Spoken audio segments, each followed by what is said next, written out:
大家好啊，各位 Non-Domicile 嘅朋友要注意啦！2025年4月開始，長久以嚟嘅 Non-Dom 稅務優惠將會被取消。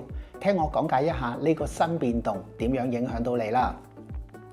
以前 Non-Dom 嘅人士咧可以用匯款制，即係 remittance basis， 只需要將外國嘅收入唔帶入嚟英國嘅話咧，你就唔使交英國嘅稅。但係由2025年4月開始咧 ，Non-Dom 將會被取消，你嘅全球收入同英國稅民一樣咧，都係要交正常嘅英國稅款。咁對你有咩影響呢？